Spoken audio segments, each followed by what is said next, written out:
If you don't punish your kids, how will they learn not to engage in unsafe behavior? So this comment was left in the context of a fascinating and horrifying conversation in which a dude said that he needed to spank his kids because otherwise how will they learn not to do unsafe things like climbing trees? Now, I'm a non-authoritarian parent. I've got 4 kids, ages 21, 19, 16, and almost 13. We don't punish them at all. I don't believe in the concept of punishment. I don't believe in the concept of obedience, and we definitely don't hit them. Any of us that can reason even a little bit can understand how it doesn't make sense to say, I'm going to hurt you with my body so that you don't hurt yourself on an object or through an experience. Like, that doesn't make any sense. That doesn't teach our children anything. And our children just end up getting hurt physically, psychologically, emotionally, potentially spiritually by an authority figure that they are supposed to love and trust and is supposed to keep them safe. And this commenter left a good example of what it looks like to be authoritative without threatening. I don't understand how someone can think, don't climb the tree or I'll hurt you, teaches better than don't climb the tree, you could fall and get hurt. It doesn't make sense. Precisely, but I would take it one step further.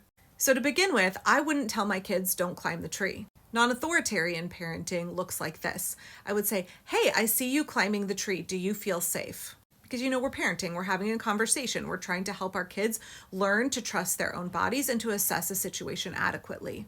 And then I would say something like, I noticed that you're reaching up to grab that branch that has a diameter that is narrower than your forearm. A branch that small cannot safely hold your weight. So what do you think you should do next? What I want is for my kid to engage in appropriate risk taking so they learn how to assess a situation. They're not going to always have me around to make the choices for them, to tell them what to do. I want them to learn to make their own good choices.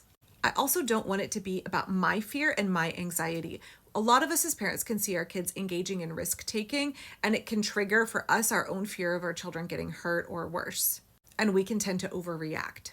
And it's very easy to pass that along to our kids and say, oh my gosh, if you do that, you're gonna fall and you're gonna get hurt. I like what this commenter is saying here. You could fall and get hurt. A parent who's teaching their child, and that's what discipline means, to come alongside and teach, will take the time and the energy to guide their kid through the process of assessing how risky the situation is.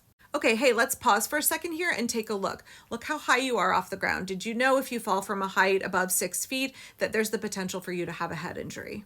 So how do we want to mitigate that risk and still let you climb the tree? Well, let's learn about what safe climbing procedure is. Okay, not this branch. Okay, have you looked at this way up? Once you get up, what is your path back down? Let's work together to map that out.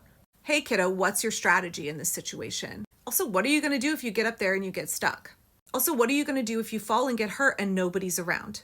Let's game these situations out so that you know what to do if something happens. Like, this is what parenting is. And I think so many authoritarian parents just can't be bothered to do the work of actual parenting. They want to be lazy. They want a quick response. They don't want to put in the effort, so they hit their kids.